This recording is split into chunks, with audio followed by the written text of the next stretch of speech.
צהריים טובים רבותיי, אנחנו נמצאים בסימן ל"ד בדין פסולי עדות מחמת עבירה. והיום השיעור מוקדש לעילוי נשמתו של אבנר בן חדווה לינה, נשמתו עדן הוא וכל השוכבים עמו. סעיף י"ד. אז בהמשך הרשימה של הפסולים מחמת רשע, סעיף י"ד עוסק בדין גבאי ומוכס.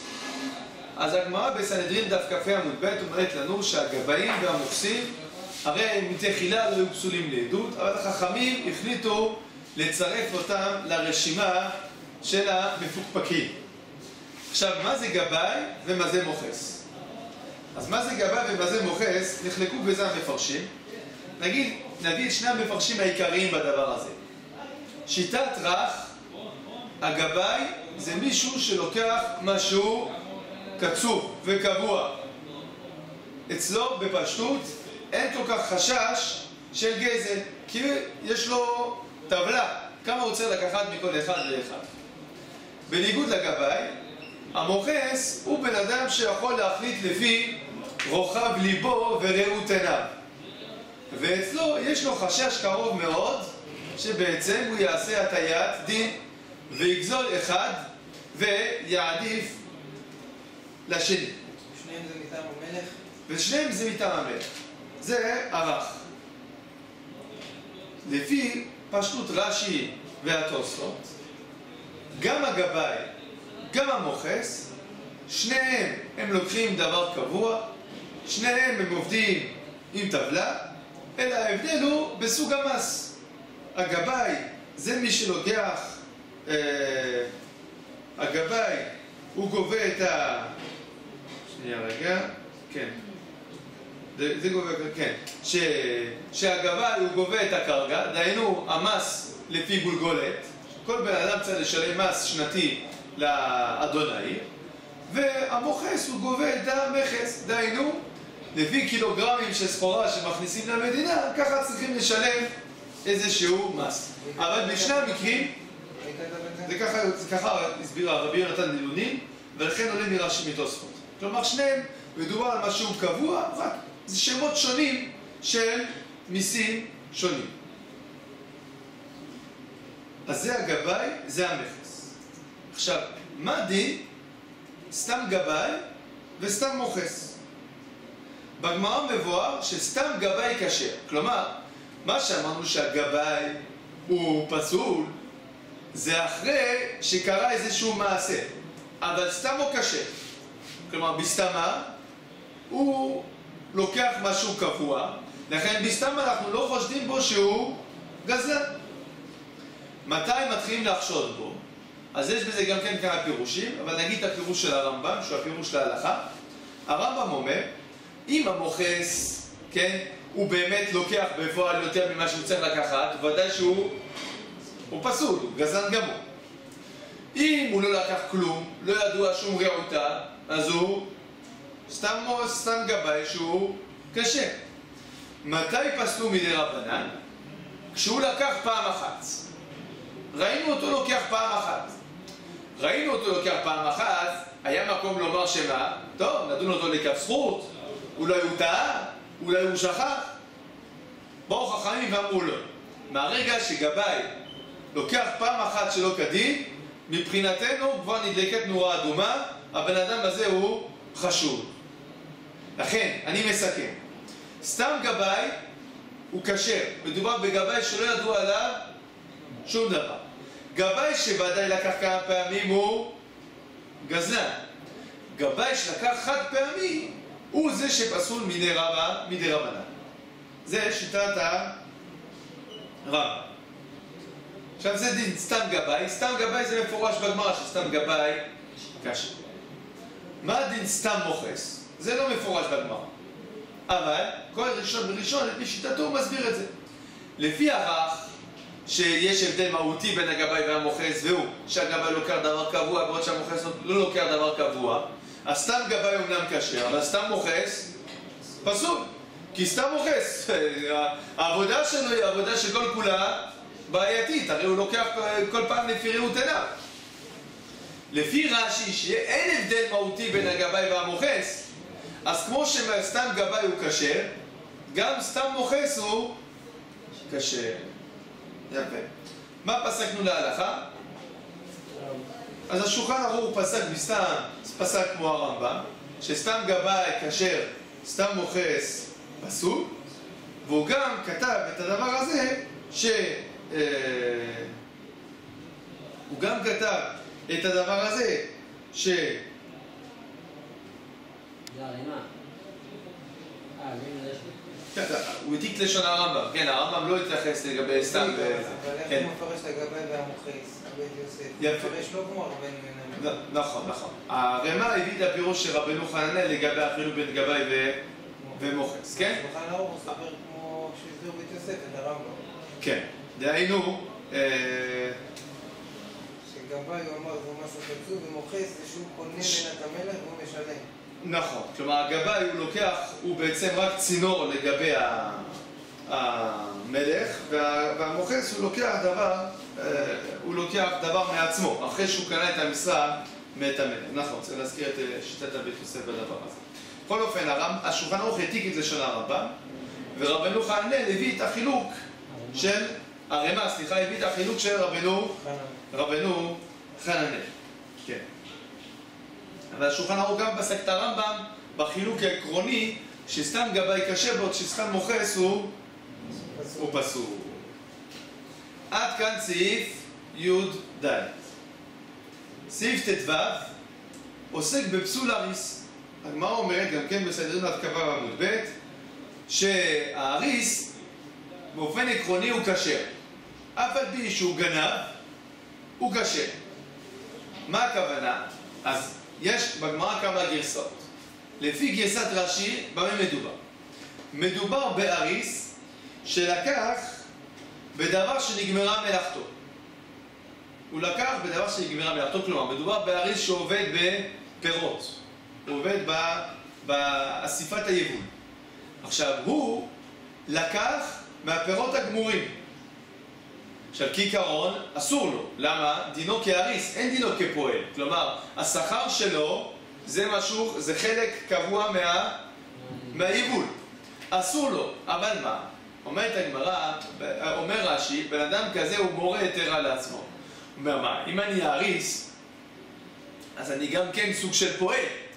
וכמו שלפועל מותר לאכול קצת בדבר שנגמרה מלאכתו, אז גם לי מותר לאכול קצת. אז זה לא נכון מצד הדין. אבל הוא מורה יותר לעצמו, לכן מה הדין שלו לגבי עדות? הוא קשה. הוא קשה. זה שיטת רש"י. כי הוא אריס. הוא לא פועל, הוא אריס. הוא שותף. מה זה שותף? אז הוא אוכל משלו. לא, כי הוא לוקח יותר מהמנה שלו. כי הוא אמור לקבל 30% מהתבואה. הוא לקח 30% ועוד איזשהו משהו.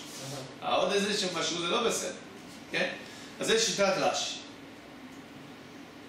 הרמב"ם, הייתה לו גרסה בגמרא, שלפני שלא נגמרה מלאכתו. לפני שנגמרה מלאכתו. אז הבית יוסף הבין שגם הרמב"ם, למה הוא חושב שהאריס כשר? קשה, כשם נגמרה מלאכתו, הוא מבין בגלל שזה לא דבר חשוב. הוא אומר, לא. שהוא מורה יותר לעצמו גם. הוא מורה יותר. הוא אומר, בגלל שמורה יותר לעצמו, גם בדבר שנגמרה הוא מורה יותר לעצמו. זה הבית יוסף. ככה הבין את הרמב"ם. כן, שמורה... אבל הגר"א אומר, זה לא פשט ברמב"ם. עכשיו שימו לב, לפי הבית יוסף יוצא שמה, שגם הדין הזה הוא בדין, הוא דווקא בבן אדם שעובד בפירות. כי זה מורה יותר מצד העבודה שלו, הוא עובד עם הפירות, אז שהוא רוצה גם כן לאכול בפירות. זה מה שעושה לפי הטעם הזה. אבל הגר"א אומר, כי בגלל שהוא עוסק בפירות, אז הוא מרגיש שהוא יכול לאכול מהפירות. זה בסדר, זה אם אתה אומר שזה משהו אותו לפועל. מצד שהוא מורה יותר. אבל מורה יותר זה לא דווקא בפועל. יכול להיות שמורה יותר או מורה יותר כי זה דבר קטן, כי זה דבר שמקפידים עליו. לא. אז הוא מורה יותר לעצמו, אז הוא אוכל את זה. תראה, אם אתה... ככה אני הבנתי בבית יוסף. בפשטות זה לא הפשט של הבית יוסף, כי הבית יוסף מביא את רש"י, אחר כך הוא מביא את הרמב"ם ואומר, ואפשר שגם הרמב"ם זה מצד מורה יותר כמו רש"י, רק שבמקום שזה יהיה בדבר שנגמרה מלאכתו, זה בדבר שלא נגמרה מלאכתו. ככה פשטות דברי הבית יוסף. עכשיו, הגר"א לא הבין ככה, הגר"א חולק, הוא הביא את הבית יוסף, הוא אומר, זה לא פשט הרמב"ם, כי הרמב"ם כותב שהטעם ההיתר זה בגלל שמה? זה לא בגלל מורה היתר, אלא זה בגלל שאין הבעלים מקפיד על הדבר הזה, כלומר, אין בזה בכלל בעיה של גזר. הבעלים לא מקפידים על דבר קטן. אז למה הוא פסול? אז הוא לא פסול, באמת הוא לא פסול, אבל השאלה למה הוא לא פסול? לא בגלל שהוא מורה היתר ובעצם הוא לא חושב לעשות עבירה, אלא בגלל שהבעלים לא מקפידים על הדבר הזה. ככה יוצא מהרמב"ם. לפי הגל, נכון? אז השולחן ערוך, שימו לב, הוא העתיק לשון הרמב"ם. הוא כותב השולחן ערוך, אבל פי שלקח שלא מדעת בעל השדה, אינו גנב, וכשר לעדות, שימו לב, קודם כל הוא אינו גנב. למה? שאין בעל השדה מקפיד עליו. זה לשון השולחן ערוך? זה לשון השולחן ערוך, לשון הרמב"ם. זה לא מצד מורה היתרה, זה מצד שאין בכלל פה בעיה של גזר. כן? זה הערה של הגר"א על הבית יוסף. הגר"א מעיר על הבית יוסף. למה אתה אומר מורה היתרה? הנימוק כתוב במפורש. בגלל שאין בעיה של גזר. בסדר? זה הגר"א. עד כאן סעיף ט"ו. סעיף ט"ז. סעיף ט"ז עוסק בדין מפריחי יונים ומשחקים בקוביות ועובדים בשמיטה וכו'. אז בואו נתחיל ממפריחי יונים. הגמרא בסנהדרין דף כ"ד עמוד ב', המשנה קודם כל אומרת לנו שהמפריחי יונים הם פסולים לעדות מדבריהם. בגמרא נחלקו מה זה מפריחי יונים. אז יש שתי דעות. דעה ראשונה, מפריחי יונים זה ערה. כן? מה זה ערה? הכוונה, יש לו יונים. עכשיו, כל היונים הם באים בשובחים, לפי האם השובח נחמד, הוא מרווח, יש שם גרעינים, יש שם יונים חמודים, ואז בעצם מה הוא עושה? הוא שולח את היונים שלו לשובחים של השכנים, כדי שהיונים שלו יפתו את היונים של השכנים לבוא אצלו. הדבר הזה הוא כזה מדבריהם. למה זה מדבריהם? כי מעיקר הדין בעצם, גם אצל השני, זה לא שבאמת, זה לא שהקניין, כן? היונים באים בעצם הפקר, אבל זה כזה מדבריהם, כי סוף סוף הם נמצאים אצלו והוא לוקח אותם למקומו. אז זה נקרא ערה. כלומר, הוא גזלן לדבריהם, לכן פסול לעדות. זה הסבר ראשון. הסבר שני שמובא בגמרא, זה בעצם, המפריחי יונים זה סוג של הימור, כן? זה בעצם עושים תחרות בין שני יונים, והוא אומר, אחד לשני אומר, אם קדם יונח ליון. כלומר, בוא נעשה תחרות בין היון שלי ליון שלך, ונראה איזה יונה תגיע ראשון לקו המסומן בקצה החצר. היונה שמגיע ראשון, אז הבעל שלה מרוויח את היון השני או סכום כסף. זה בעצם סוג של הימורים, וזה פסול מצד הימורים. זה מחלוקת. עכשיו, כי פסקנו להלכה, נחלקו הראשונים. הטור כתב שמפריחי יונים זה קדמך אם קדם יונח ליון. הרמב"ם כתב שמפריחי יונים הכוונה ערה. בסדר? השולחן ערוך הוא העתיק את לשון הרמב"ם. השולחן ערוך פסק מפריחי יונים, היינו מפריחי יונים ביישוב, כן? מפני שחזקתם שגוזלים יונים של אחרים. זה דברי הרמב"ם, כך פוסק השולחן. עכשיו, יש עוד דין מופיע במשנה, זה דין סוחרי שביעית, כן? זה אנשים שסוחרים בשביעית, זה איסור דרבנן. ויש לנו עוד את הדין שמשחק בקובייה. סוחרי שביעית, האמת שסוחרי שביעית זה לא דין דרבנן, אבל החשוד על סחורה בשביעית, הוא פסול מדרבנן. כן? מי שחשוד על סחורה בשביעית הוא פסול מדרבנן. אז למה זה לא? זה נכלל פה בתוך הדין הזה. כן. זאת אומרת, זה לא שייך, זה צריך להיות כמו על מולווה בריבית. זה בעיה בפני עצמו. כן, זה גם פה, זה לא בפני עצמו. זה לא בפני עצמו. לפי הרמב"ם לפחות, הוא מבין, אם סוחרים בשביעית, מה הבעיה סוחר בשביעית? בגלל שהוא לא עושה שום דבר כל השנה, ועכשיו פתאום הוא סוחר בשביעית. כן, אבל זה הבעיה. לא, אבל זה בעיה, הבעיה היא לא, היא בעיה שזה מעלה חשד שבאמת הוא סוחר בשביעית. זאת הבעיה. אז מה זה קשור לפה? אין קשר. שלושתם כתובים במשנה פשוט ברצף, לכן הרמב"ם גם העתיק אותם ברצף. אבל אבל זה לא מדין סוחרי שביעית, זה לא בגלל שהוא בטל מעבודה, אלא בגלל שהוא בטל מעבודה, לא, אבל כתוב. אז מסתבר לומר שהוא עושה סחורה בשביעית. נכון, כי זה כאילו מוכיח עליו. זהו, זה הנקודה. אבל זה לא נמצא, אם יש לו אמנות, אין לו אמנות? לא. אבל הוא כותב, וזה כתוב במפורט בתורה, הוא אומר ככה, והוא שלא תהיה לו אמנות אלא הוא. אתה מבין שזה הולך דווקא למצרים בקובייה? כן, כן. עוד מעט נראה. עכשיו, דין, אז אוספי שביעית, כן? אנשים שלא עובדים כל השנה, פתאום בשביעית מתחילים להעביר סחורות וזה. כנראה שהאנשים האלה הם פשוט לקחו ולקטו מהחברים, כן? ועברו על איסור סחורה, אז גם הם פסולים לעדות. יש לנו עוד דין שמופיע פה בסעיף, זה דין משחק בקוביה. מה זה משחק בקוביה? אז זה בעצם בן אדם שעושה הימורים. עכשיו, השאלה ששאלו הראשונים זה בעצם למה המשחק בקוביה פסול? מאיזה דין? אז הגמרא קודם כל אמרה שתי אפשרויות, או מצד אסמכתא, או מצד שאינו עוסק ביישובו של עולם. מצד אסמכתא הכוונה זה גזל גמור, כן? או מצד שאינו עוסק ביישובו של עולם וזה פסול דרבנן. עכשיו להלכה כל הפוסקים כתבו שזה פסול דרבנן, מצד יישובו של עולם. אלא, מה הבעיה? מה הכוונה שאינו עוסק ביישובו של עולם?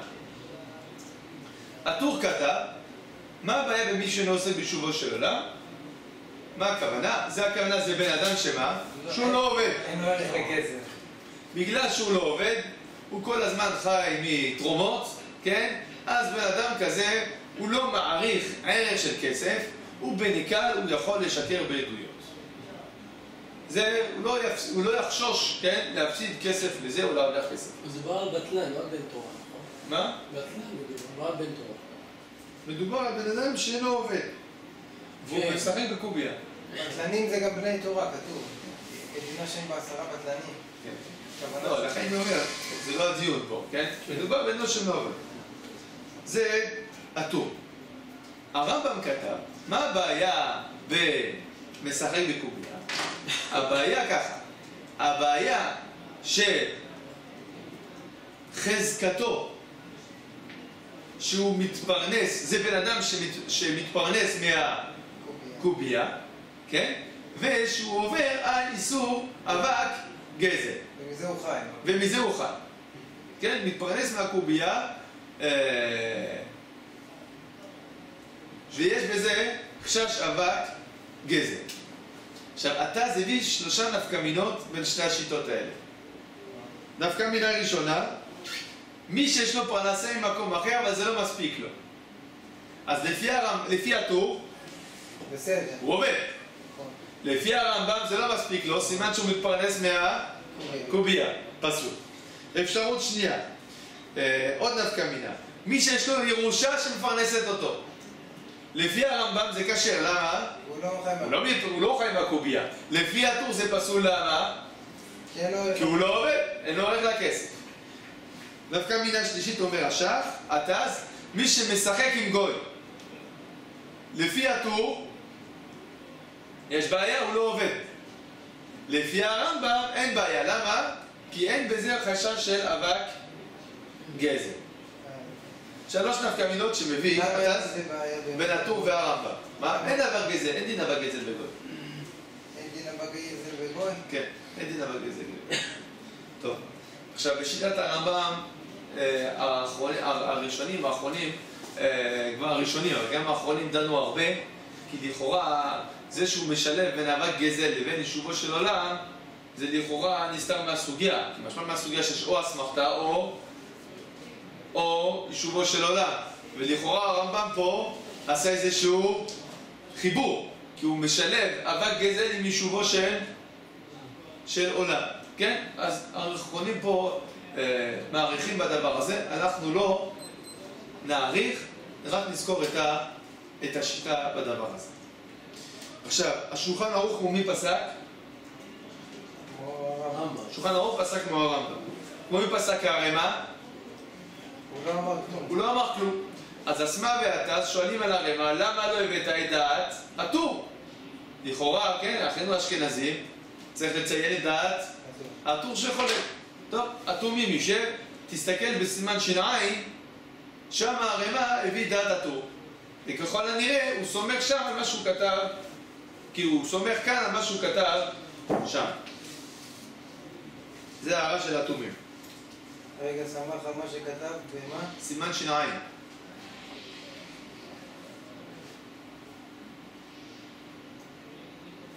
אבל כאמור, מי שהעריך בסוגיה, אם אתם רוצים להעמיק קצת בשיטת הרמב"ם ואיך זה מתיישב עם הסוגיה, תסתכלו בתז פה הוא מעריך. שאיזה שיטת? שיטת הרמב"ם, איך הרמב"ם מתיישב עם הסוגיות. התז פה מעריך. סעיף י"ז. מי שאינו במקרא ובמשנה. בגדול, מי שנקרא, מה שנקרא עם הארץ. עדות עם הארץ, בגמרא יש מחלוקת. או מחלוקת או לא, כן? יש לנו כמה מקורות בדבר הזה. בגמרא קידושין דף מ' עמוד ב', ובגמרא פסחים מ"ט עמוד ב' כתוב שעם הארץ פסול לעדות. בגמרא חגיגה דף כ"ב, הגמרא אומרת בשם רבי יוסי, שעם הארץ כשר לעדות, למה? שלא יבנה במה לעצמו. שימו לב, הערה של הרב קוק בבאר אליהו. באר אליהו זה פירושו של הרב קוק על ביאור הגר"א של הגר"א. כן, יש הרב קוק פירוש על ביאור הגר"א. זה פירוש הלכתי. פירוש הלכתי על ביאור הגר"א. אבל פה הוא מעיר הערה נעימה, הוא אומר, אתה רואה פה שחז"ל, כן, הקילו בעדות כדי לשמור על אחדות האומה. כלומר, חז"ל, מה זה שלא יבנה במה לעצמו? מה הכוונה? שאם אתה אומר, אנחנו לא מקבלים אותך לעדות, אז מה הוא יגיד? מה, אני לא חלק מעם ישראל? אם זה ככה, אז אני פורש. אני מתרחק מכם. לכן חז"ל, כן, עשו איזשהו מאמץ כדי לקרב, לאסור, כן? אז זה הערה של זה פשט הגמרא, אני רק מעיר את ההערה של הרב קוק, זה הערה חשובה בדבר הזה. זה הערה חשובה, אני אגיד לכם למה זה הערה חשובה. כי זה אומר לנו שגם כשאנחנו צריכים לפסול מישהו לעדות, מכל הנימוקים שכתובים כאן, נכון? אחרי זה מצוי, אתה מוצא את עצמך והחתן אומר בוא, זה החבר שלי וזה, ואתה רואה שהחבר הוא לא שומר שבת, כן, לפחות זה, כן, אז אתה בבעייתי, נכון? הרי בפשטות לפי ההלכה מהדין שלו הוא לא יכול. עכשיו, איך צריך לגשת לזה? שמע, אתה חי שם בפרהסיה, מה לך ולעדות, בכלל אתה פסול, תלך מפה. טוב, איזה, בוא יהודי כשר, בוא אתה תיכנס. ודאי שזה לא הדרך. אנחנו רואים שחז"ל, כן, היה להם חשוב לאסוף את המחנה, כן? אז גם כשאנחנו צריכים לפסול מישהו לעדות בדרכי נועם ובהסברה. עכשיו, נחזור לענייננו. יש סתירה בעצם בין הגמרא. בגמרא בחגיגה כתוב שרבי יוסי מכשיר את עם הארץ לעדות. בגמרא בפסחים ובקידושין כתוב שעם הארץ פסול לעדות. איך מסתדרות שתי הגמרות? הריף הביא, לא קשה. כשכתוב שעם הארץ פסול לעדות, הכוונה איזה עם הארץ? עם הארץ הכוונה אחד, הוא לא בן אדם. הוא לא בן אדם, הוא לא יודע להתנהג, הוא אוכל עם הרגליים, זה בן אדם, אין לו שום נימוסים, תורו מצוות מאן דכר שמיה, זה פסול לעדות. איזה הוא עם הארץ שקשה לעדות? הכוונה, מי שאין לו תמיד חכם, או יהודי קשה, עושה תורה, עושה מצוות, יש לו מידות טובות, הוא מנומס. למה? הוא לא תמיד חכם, הוא לא לומד כל רגע פנוי שיש לו ביום. יהודי קשה כזה, בעל החי איך הוא נקרא? עם הארץ, לא תמיד חכם, אבל הוא יהודי קשה. יהודי כזה מקבלים אותו לעדות. זה שיטת הריף. רש"י כתב שיש סתירה בין הסוגיות. כלומר, רבי יוסי, הסוגיות של קידושין ופסחים זה שיטת רבנן, וזה חולק על שיטת רבי יוסי. והר"ן כותב שאנחנו פוסקים כרבי יוסי, שמותר לקבל עם הארץ. איך זה? ובאיזה עם הארץ מדובר? באיזה עם הארץ מדובר? מדובר, בכל הסוגיות מדובר כמובן בבן אדם שהוא בן אדם מן היישוב. דהיינו, יהודי קשה, מקיים תורה ומצוות, אלא מה? לא לומד תורה כפי כוחו, כן? מתרשם בלימוד תורה.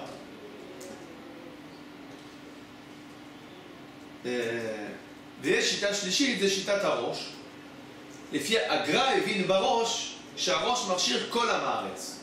אתה חיפשת הבוקר מי שמכשיר את כולם, כלומר שמבין שיש פה סתירה בין הסוגיות ושעם הארץ שמדובר פה מדובר בעם הארץ גמור, כן. נכון?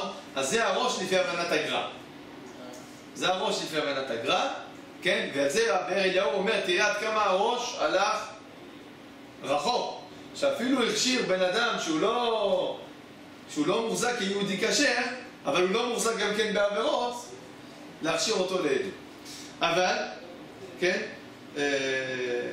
אבל הבית יוסף והפך הבינו שהראש והריב זה אותו דבר.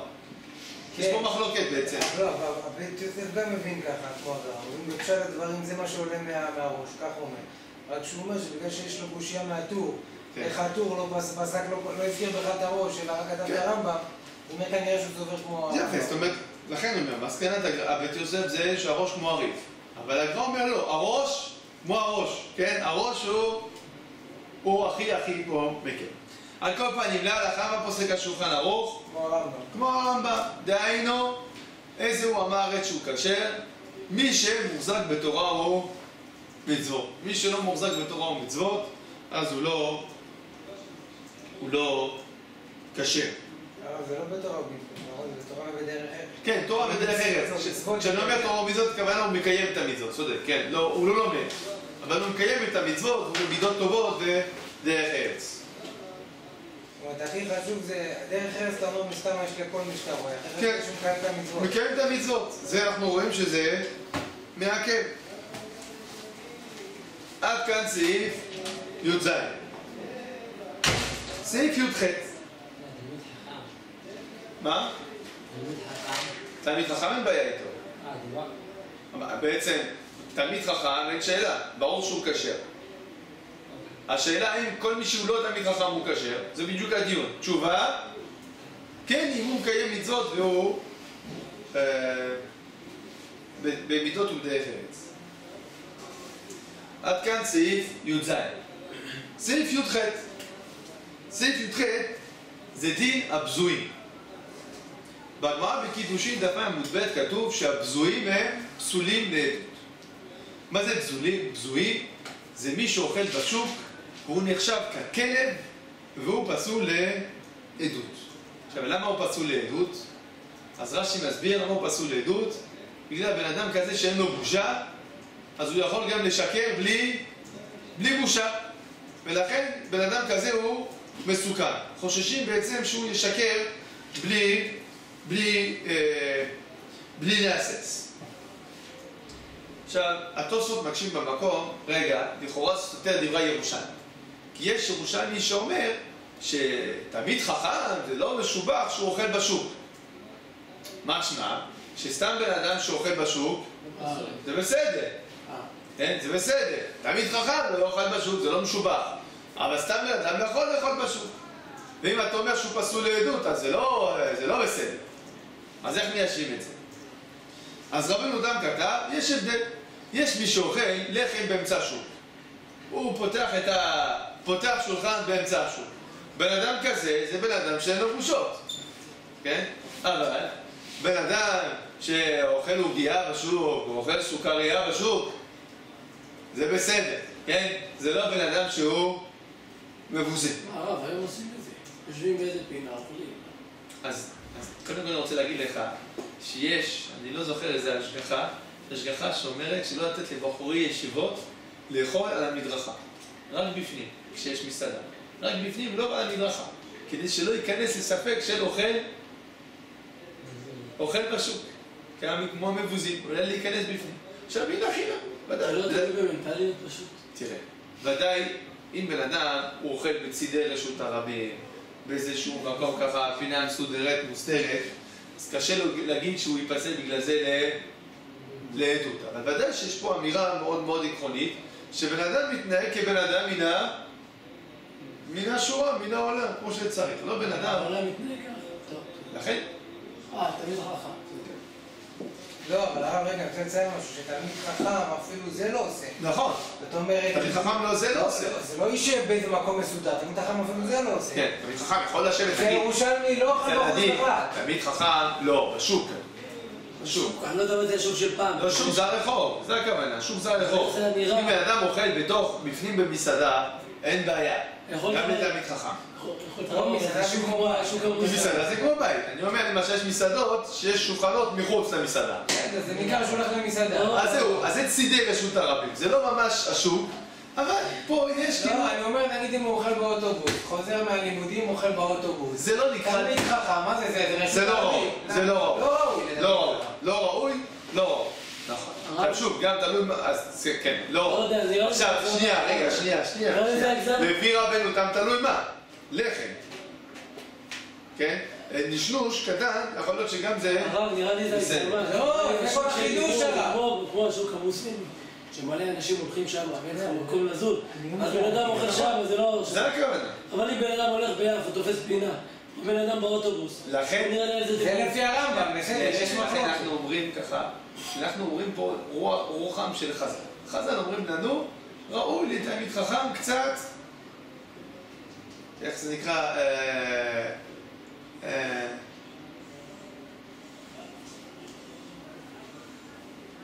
סוליד, כן? שיהיה קצת ככה רציני, כן, מכובד, כן?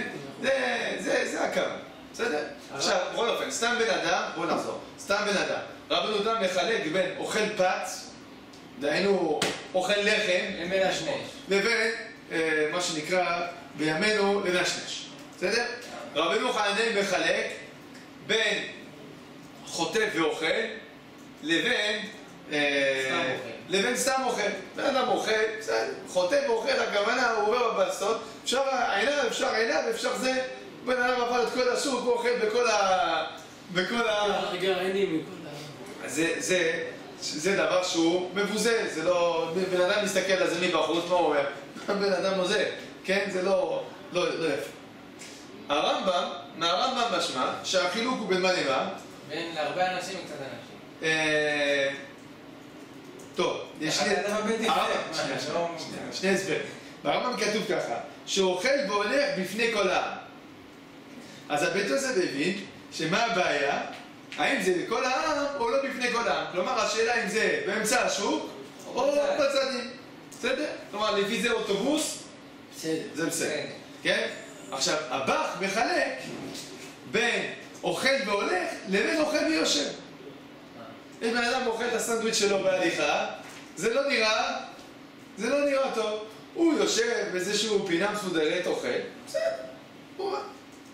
זה החילוק. רגע, זה לפי הבח בעצם, אם הוא ממש אוכל דבר קטן, לא סעודה, אפילו משהו קטן בהליכה, זה גם כן בעיה? בפשטות לא, בפשטות הוא מדובר גם הוא על לאכול איזשהו, ככה, לחם, כן, לחם, כן.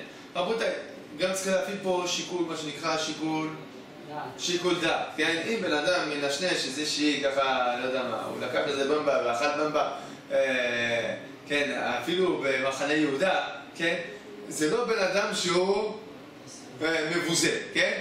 אם בן אדם יושב לו באמצע שוק מחנה יהודה ופותח ואוכל לאפה באמצע שוק מחנה יהודה, אתה אומר, איפה אתה חי? כן? זה בן אדם שהוא מבוזה. אז בן אדם כזה, אנחנו אומרים, בן אדם כזה אין לו בושות. אם אין לו בושות, הוא חשוד למה? הוא חשוד לשקר.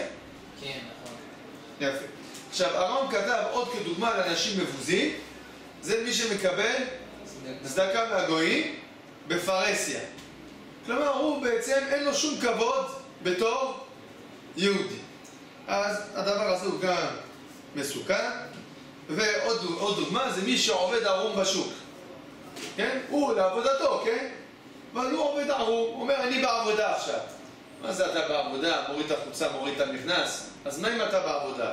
קצת כבוד עצמי, כן? אז בן אדם אין לו את הכבוד עצמי הזה, אנחנו אומרים בן אדם כזה, אי אפשר לסמוך עליו. אז זה לגבי הבזויים. עכשיו, עוד דין שמופיע פה ברמה, לא נאריך בו, אף על פי שזה דין מאוד מאוד ככה ארוך וחשוב, אבל אנחנו נדון יותר למה שקשור אלינו. זה הדין של נוטל שכר להעיד. אז במשנה בבכורות כתוב ככה: הנוטל שכר להעיד, אין עדותו עדות. מה המקור? בגלל שמשה רבנו הוא אמר לנו שהוא עשה את הכל בחינם, אז מה אני בחינם? אף אתם בחינם. כלומר, אנחנו צריכים לעשות את המצוות, וזה כלל בכל המצוות. וככה זה גם היום. זה כלל בכל המצוות, בחינם. עושים מצווה, צריכים לעשות אותה בחינם. לא לבקש תשלום על עשיית מצוות. רגע, אם אני לוקח, יש בעיה? מה? אם אני לוקח, זאת אומרת... אז זה תלוי. אני לקרוא במדינות של המרוקאים מגילה, אומרים לך בוא תקרא מגילה, תקבל 500 שקל. אז עכשיו קודם כל מיני דברים כאלה, אז בכל מיני דברים כאלה שאדם מקבל כסף כדי לעשות מצוות, כתוב שלא רואה סימן ברכה. אבל פה הנקודה היא לא ברכה או לא ברכה, אלא הכוונה אם העדות כשרה או לא. זה מה שנוגע לענייננו. אני רק הזכרתי שהדין הזה של לעשות מצוות בחינם זה דין כללי, רק שלעניין עדות זה פוסל. גם דיין? עכשיו, גם דיין. היום עושים את זה? דיין לא לוקח כסף? אז עושים על ידי מה שנקרא שכר בטלה ודברים כאלה. לא מקבל ישירות מהדיין. עכשיו, לגבי העד, שבא להעיד. שנייה רגע. אז עד מקבל שכר כדי להעיד מהדין, עדותו אינה עדות. אומר הר"ן, דע לך הדין זהו קנס. אז זה שהוא לא עושה את המצוות בשמחה ובטוב לבב, כמו משה רבנו, אלא הוא מנצל את ההזדמנות לעשות הכנסה. ויכול להגיע למשה רבנו. שנייה רגע, מה נפקא מינה? נפקא מינה אומר הר"ן, מהרגע שהוא מחזיר את הכסף והוא בא וחוזר ומעיד, עדותו כשרה. כלומר, זה לא פסול הגוף. זה לא שבגלל שקיבל כסף עכשיו העדות הזאת היא, אנחנו אומרים שהיא שקר. אלא אנחנו אומרים לא, העדות שלו היא אמת, כן? רק מה, אנחנו לא רוצים לסמוך עליו בגלל שהוא ככה, בגלל שככה הוא עושה עם המצוות, אנחנו מחרימים אותו, כן? אבל ברגע שהוא חוזר בתשובה, אז בבקשה תבוא תעיד. זה דברי הר"ן, וכך פסק הרמ"א, רק שהרמ"א לא כתב, הוא כתב שברגע שהוא מחזיר את הכסף, הרי הוא כשר, הרי העדות כשרה.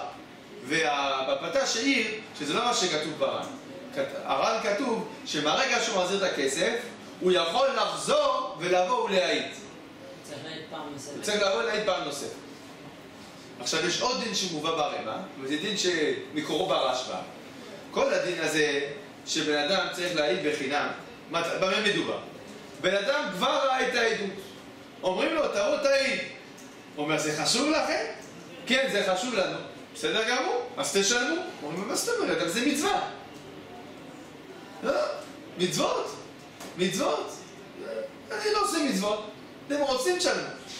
זה בן אדם כזה, עדותו, אם שילמו לו והוא בא להעיד, עדותו פסולה. אבל, אם אומרים לבן אדם, אתה יכול לבוא להיות עד בחתונה, אין לנו פה עדים כשרים. מה זאת אומרת? מה, אין לכם עדים כשרים? לא. כל המוזמנים לא פסולים לעדות. אז תבוא, טוב, איפה החתונה? באילת. מה באילת? כן, באילת. אבל אני גר בכוכב יעקב. יש לי, זה ייקח לי יום שלם. תבוא, מצווה. לא חייב לעשות מצווה כזאת. אני מוכן לבוא, אבל תשלמו לי על שכר טרחה, נסיעה. גם שכר על העדות. שכר טרחה, לא, שכר טרחה. לא, על הזמן גם. שכר טרחה, יום שלם של עבודה, שכר טרחה. כן? אומר הרשב"א, זה בסדר. כי אין מצווה ללכת לבוא לראות עדות. אלא רוצים שתתחח. כלומר, אני אסביר. המצווה היא, כשאתה יודע עדות, המצווה היא לבוא ולהעיד. אבל אין מצווה ללכת לחפש עדויות. לכן, הוא אומר, אני לא מבקש שכר על המצווה. אתם רוצים שאני אבוא להעיד? שאני אבוא ואני אצבור את המידע? אני אבוא. אבל ברגע שאני אצבור את המידע, אני אמסור אותו בחינם. אבל על צבירת המידע אני מבקש שכר. זה דברי הרשב"א, וכך פוסק הרמ"א. אתה זורם, דע לך, גם אם בן אדם גר באילת, והבית דין מבקש שהוא יעיד בירושלים. וגם הוא צריך לבזבז יום שלם. גם במקרה זה הוא יכול לבקש כסף. סך הכל, המצווה היא, אני יודע עדות, אומרים לי בוא תבוא תעיד, אני בא לעבוד להעיד, אבל לא כתוב בשום מקום שאני צריך לנסוע, כן, מאות קילומטרים כדי לבוא לבית דין. לכן אומר אתה, אז גם במקרה זה, אם זה רק שכר טרחה ולא שכר על המידע, זה מותר. במילים אחרות, אם השאלה היא שלם על המידע שאני יודע, מה הדין? עדותו פסולה. אם התשלום הוא על הטרחה, עדותו כשרה. לכן צריך שיהיה גם טרחה של טרחה אמיתית, כן? לא שהוא מבקש על, טוב, אני בא מאילת, מחיר חבר, 5,000 שקל, כן? לא, שכר טרחה, כן? קח את מה שמקובל. עכשיו, עוד הערה קטנה, שהנתיבות מאיר אותה. הנתיבות מאיר דבר חשוב. אומר, כל הדובר פה, זה במקרה ששני הצדדים משלמים לעד. מה שאנחנו אומרים שהעד הוא פסול רק מדרבנן, זה במקרה ששני הצדדים שילמו לעד. לכן אומרים, זה לא בסדר שקיבלת כסף על העדות, אבל סוף סוף העדות היא כשרה. אבל אם רק צד אחד שילם לעד, יש פה שקר. אז במקרה כזה, העד פה בעצם הוא נוגע בדבר. כי יש רק צד אחד, נגיד, המלווה שילם לעד לבוא להעיד, הלווה לא שילם. במקרה כזה, מה החשש? שמה? שהעד בעצם הוא נוגע מצד המלווה. פשוט שרק אחד ישלם לעד. לא. כי העד הוא תמיד לטובת האדם אחד. לא, לכן אני מסביר, זה לא ככה. יכול להיות להביא עדים, הלווה והמלווה שניהם מביאים עדים. למה? יפה, אבל למה שהמלווה... כי המלווה לא מוכן. לא, למה שהמלווה הוא לא יביא את העד, שאין עדים, לא ישלם לו. אז המלווה לא מוכן ללוות לו, אם הוא לא משתתף בהוצאת העדות. פשוט מאוד. לא, להביא עדים למה. רוצים עדים שהכל יהיה כמו שצריך. לכן, באופן בסיסי, נראה כהערה חשובה, כן? כל הדיון פה בסימן, שאנחנו בסעיף, שאומרים שהנותן שכר להעיד עדותו פסולה מדרבנן, זה במקרה שאין פה נוגע. דהיינו, שהוא מקבל שכר משני הצדדים כאחד. הוא לא קרוב, הוא לא נוגע בעדותו לצד אחד. אם הוא נוגע בעדותו לצד אחד, זה לא פסול דרבנן, זה כבר דין של פסול שנוגע בעדות, נוגע בממון. עד כאן. עכשיו, יש עוד דין פה שמופיע ברמה, זה דין דיין שמקבל שכר לאחר הדיון, כן?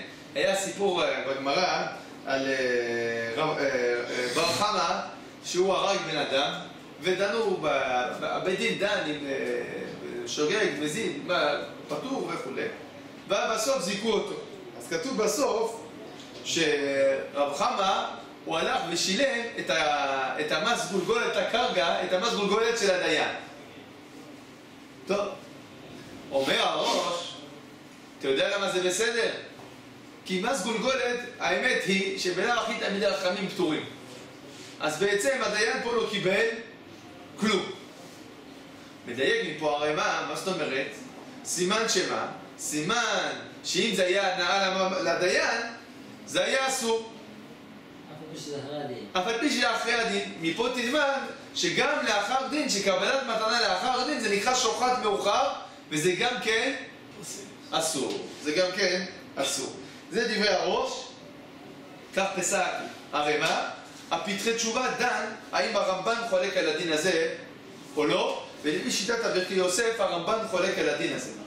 אבל כאמור הרמ"א פסק כמו הראש. עכשיו בספר תפארת יעקב הוא לומד מזה דין מעניין. הוא אומר כל הדיון, כל מה שנאמר פה זה לגבי דיין, אבל משמע שעד שקיבל כסף אחרי העדות, אז העדות לא נפסלת בזה, אין שום בעיה. מה החילוק בסברה? למה דיין כן ולא? למה דיין כן לא? כן, למה? מה החילוק בסברה? אני הבנתי שהדיין למה לא? כי אז הוא יבוא אחר כך לדון, אז יהיה לו בראש, הרווחתי פעם שעברה אולי אני אעשה עכשיו... נכון. בעדות מה? בעדות זה... דבר, הוא יבוא לעדות. לא, כי... בדיוק, העד, בניגוד הדיין נושה ודן, זה תפקידו. כן, העד זה אם הוא ראה, הוא ראה, לא ראה, לא ראה. לכן זה לא כל כך שייך לגזור לעתיד לבוא. בעוד שדיין, בן אדם שהיום היה לו סכסוך עם השכן שלו, גם מחר יכול להיות סכסוך עם השכן שלו. בן אדם ראה עדות שפלוני רצח פלוני, זה לא אומר שמחר, זה לא שהוא הפך להיות עד הרוצחים למיניהם. זה הזדמנות. היינו אוהב ושונא. כן? מה? אוהב ושונא. מזכיר את העניין של אוהב ושונא. בדיוק, כן. זה מה יש מחלק בין עד לדיין? זה התפארת יעקב מופיע בפרקי תשובה. עכשיו, עוד דין שמופיע פה ברמה, הדין של המעריק, עד שהעיד מתוך איסורים, העדותו לא עדות. על מה מדובר? תסתכלו בתשובת המעריק בפנים, כי פה יש פה אחרונים ככה. איפה תשובת המעריק הזאת? איפה היא מופיעה? נגיד בדרכי משה או בית יוסף? היא מופיעה, אז זה בדיוק פה הבעיה, כי האחרונים פה התקשרו, לא ראו את המעריק בפנים. זה מופיע בסימן ס"ח. ולכן הם הסבירו בכל מיני דרכים, אבל בתשובת המעריק בפנים מדובר ככה. היה יהודי שנתפס על ידי הגויים, והגויים עינו אותו, ותוך כדי עינויים הוא אמר, אני חייב ככה לפלוני וככה לפלוני וככה לפלוני, כל מיני דברים. כן, ראיתי את זה ואת זה ואת זה. אמר המעריק, כל העדויות האלה שהוצאו תחת עינוי, זה לא נקרא עדויות. זה הכוונה פה. כן? כי יכול להיות שתוך כדי עינויים הוא המציא כל מיני דברים כדי לנצל מהגויים. עד כאן סעיף י"ח. סעיף י"ט, דין גוי ועבד. אז עבד, מה הדין של עבד? זה פשוט בכמה דף ט"ו, עבדים פסולים לעדות בגלל שאין להם ייחוס. עכשיו, מה הדין של הגויים? זה כבר שאלה מעניינת. בגמרא, בגיטין דף י' עמוד ב', כתוב ששטרי ממון שנעשו בערכאות של גויים, והעדים גויים, השטרים כשרים, השטרות כשרים. אז מזה למד רבנו יקר, מובא רב מרדכי במקום, שגויים כשרים לעדות מן התורה. ככה הוא תפס. אבל המרדכי, ברוב האחרונים, הראשונים, לא הבינו ככה. כמובן, על הצד שלא חשודים לשקר.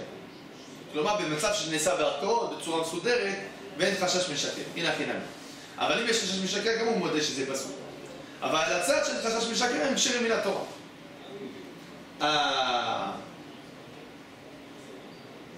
הנה חינם, יש כאלה שיקשו עליו, הוא ודאי לא יותר טוב מרשע ישראל, כן? כי הוא עובד עבודה זרה. אנחנו ראינו שהגויים בחזקת גזלנים, ראינו את זה במשנה ברורה, אני יודע אם זה קשור, אבל ראינו בחזקת גזלנים. מדובר פה על הצד שאין חשש כזה, אבל הנה, הם יקשו עליו, החתם סופר של השיטה הזאת, הם ודאי לא טובים מאשר פושעי ישראל. בדיוק השאלה שלך, כן? כן, אבל רבנו יקר הבין שמצד עיקר הדין הם כשרים. אם יש פסול, זה אולי פסול צדדי, חשש משקר, דברים כאלה. אבל אין בזה פסול הגוף. רוב הראשונים לא מבינים ככה, הם מבינים שגם גוי זה פסול הגוף, בגלל שהוא לא אחיך. כן? הוא לא אחיך. הוא לא אחיך, אז זה פסול הגוף, ולכן הוא פסול. כתוב בגמרא בגיטין דף י' עמוד ב' ששטרות שנעשו על ידי גויים זה כשר. אם זה תקנת חכמים, זה לא מן הדין. זה בממונות, זה תקנת חכמים, זה לא מן הדין. שולחן ערוך פסק. מה? לפי רוב הראשונים, כן, שהגוי פסול לעדות. סעיף כ' האומר, אלך ואמסור. בן אדם בא, הוא שונא את חברו, והוא מאיים עליו, אם תמשיך ככה, אני אלך ואמסור אותך לגויים. כן? שיענו אותך, שילכו לך כסף, וכו'. אז אם זה בן אדם שהוא רציני בכוונתו, אז הוא פסול לעדות. ככה פוסק הגאון השירי והמרדכי. לכולם או רק לאותו יהודי? מה? לכולם? לא, הוא פסול לעדות. הוא בן אדם שבעצם מוזק כגזלן ורשע. כן? למסור כסף, למסור יהודי לגויים, כן? במצב של מה שנקרא שלטון טוטליטרי, כן? אז אתה שולח אותו, כן? מי שמלשין על יהודי ומכניס אותו לקג"ב. מה יהיה בסוף? יכול להיות שאין לו כלום, הוא יגיע לסיביר. אז זה בעצם, זה רצח. רצח בעקיפין. לכן זה מאוד מאוד חמור למסור לגויים. כי אתה לא יודע מה יהיה בסוף. כמובן מדובר על גויים שהם לא, שאין להם חוקים, הם לא הגונים, כן? במדינות הגונות, אז זה לא שייך דין מוסר במובן, יש בזה בעיות אחרות, אבל זה לא דין מוסר שכתוב בגמרא. כי מוסר שכתוב בגמרא זה בן אדם שבעצם הוא מאפשר לגויים כניסה לשטח של היהודים, ואתה לא יודע מה יצא משם. כן. ואומר היום במדינות מתוקנות. במדינות מתוקנות לא שייך להחיל דין מוסר. זה לא יפה, זה לשון הרע, זה איסור גזל, זה יכול להיות הרבה איסורים. אבל זה לא דין מוסר שכתוב בגמרא, שדינו מיתה. כן, המוסר שכתוב בגמרא בעצם הוא סוג של רוצח. ולכן דינו גם כן שמיתה. כן? דינו מיתה. אני שמעתי מעשה אפילו, יש לי חבר ככה, הוא סיפר לי שאצל סבא שלו ברוסיה היה אחד שכל הזמן ישין והכניס המון יהודים לכלא ולעבודות פרך ולגזר דין מוות וכו'. והיהודי הזה אף פעם לא יכולו לדבר איתו. מתי הגיע היהודי הזה? מתי הגיע? פעם אחת בשנה. מתי הוא הגיע? כיפור. הגיע ביום כיפור, בשעת נעילה. בשעת נעילה, הסבא רבא של החבר שלי היה הרב, הורה לעטוף אותו בטלית, לחנוק אותו ולזרוק אותו לים. וכך עשו. הרגו אותו. זה דין מוסר. כן? עכשיו, שימו לב, מה מדובר? מדובר במציאות מאוד מאוד קיצונית. לא, אין, אבל לא נגיד תשובה. כן, מדובר במציאות מאוד מאוד קיצונית. מתי? כן, בתקופת הצער, כשבן אדם היה מלשין למשל על חבר שלו שיש לו ילדים קטנים, הם לא עשו בצבא. אז היו לוקחים את הילדים לכמה? 25. ל-25 שנות צבא. הופכים אותם לגויים גמורים. היו מלשינים שהיו מעלים מיסים. היו לוקחים אותו, הורגים אותו. או שולחים אותו לסיבין. כלומר, המלשינות לגויים, משמעותה הייתה סוג של רצח. אז בן אדם שמרגיל לעשות דבר כזה, הוא בעצם סכנה תמידית לכל הקהילה. כי גם כל הקהילה מתנהלת כל מיני דברים, והוא בא ומלשין ובעצם הורס את כל המבנה של הקהילה. אז זה, כמובן זה לא שייך במדינות, לכן אני מסביר, זה לא שייך במדינות מתוקנות, שיש בהם חוק הגיוני ומסודר במדינות אדומות. טוב, סעיף כ"א. ממזר הוא פצוע דקה, הוא כרות שופחה, והרי שמתו אחד מחמת מינה כשרים לעדות. כל האנשים האלה, אף על פי שיש להם בעיה לבוא בקהל, כן, הם פסולי קהל, ממזר וכו', אבל הם לא בעלי עבירה. נכון? זה לא בעלי עבירה. היות והם לא בעלי עבירה, מה הדין שלהם? הם כשרים לעדות. מה המקור של הדין הזה? בן שמתו לו אחד, למה יש לו עבירה? מה? לא, באופן כללי, מי שמתו אחד מחמת מינה, אז הוא ערב. אז יש לו גם בעיות. כן? יש פה, זה לא פשוט, כן? למשל, לכם דוגמה. קורבן פסח הוא לא אוכל? מה? הוא לא אוכל קורבן פסח. הוא בן אדם גם יכול להיות שמת אחיו מחמת מינה, והוא מפחד. הבח אומר, גם זה קשה. כלומר, זה בן אדם שפה הוא לא עושה מצווה, אבל מצד מה? מצד פחד, כן? מצד חשש, כן? הוא לא נחשב כעובר עבירה, בן אדם כזה. הוא לא נחשב כעובר עבירה, ולכן הוא קשר לעדות. סעיף כ"ב. סעיף כ"ב, זה בעצם ישלים לנו את סעיף כ"א, את סעיף כ', סליחה. המוסרים לאנסים. מי שמוסר לגויים שהם אלימים, כן? או אפיקורסים, מומרים לעבודה זרה, כלומר אנשים שהתנצרו, פחותים מהם מהגויים ופסולים לעדות. אז המקור של הדין הזה, מי הביא אותו? זה הרמב"ם. עכשיו, האמת, כל הדינים האלה לא מוזכרים בגמרא. אבל, הוא כותב הרמב"ם, זה האנשים האלה פשוט, לא צריכים להזכיר אותם, למה? כי הם גרועים מהגויים. הם גרועים מהגויים. אנשים כאלה הם לא... רחמנא ליצלן. טוב, עכשיו, עם כל זאת, הפנים מהירות רצה לומר שכל הפסול פה הוא דרבנן. נפקא מינה שצריכים הכרזה, כמו פסולים דרבנן, אבל הפתש אמר שלא משמע כן משאר האחרונים, וגם הפנים מהירות זה רק בסניף, כאילו בצירוף עוד סניפים. רגע, אז מה ההבדל בין המוסרים שבסעיף כ"ב לבין מי שאומר, אז קודם לחברו ומרמסור ומנחה לעדות? כן, כי מי שמוסר, הוא ידוע כבר כמוסר. כן? הוא כבר חייב מיתה והכל, הוא מוסר כי הוא גרוע מהגוי. ובסעיף כ' מדובר אלה ואמצור, הוא לא מסר. אבל אפילו איום כזה, זה כבר פוסל לעדות.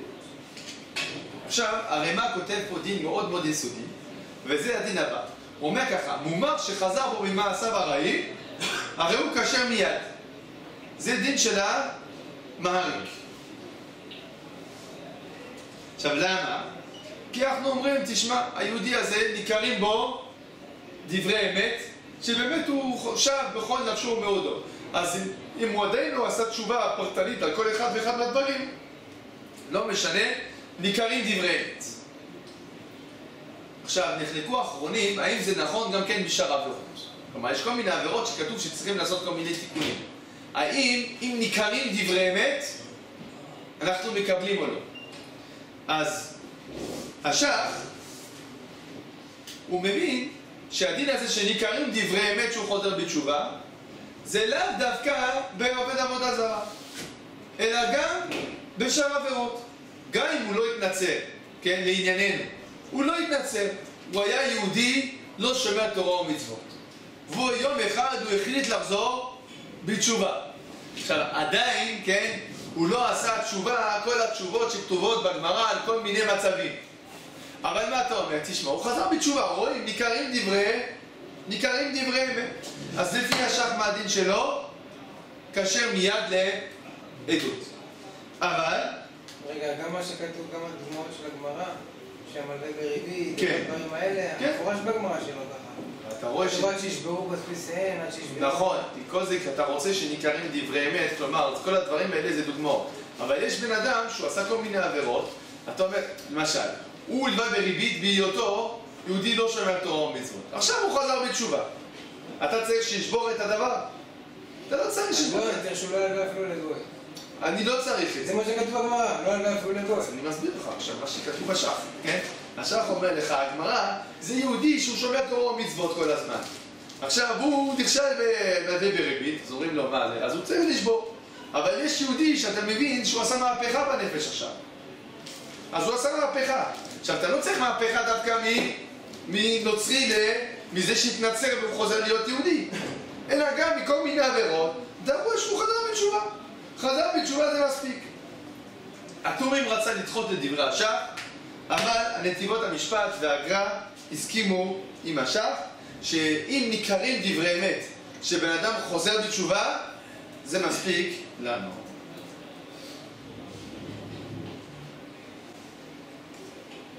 ברוך ה' לעולם, אמן ואמן.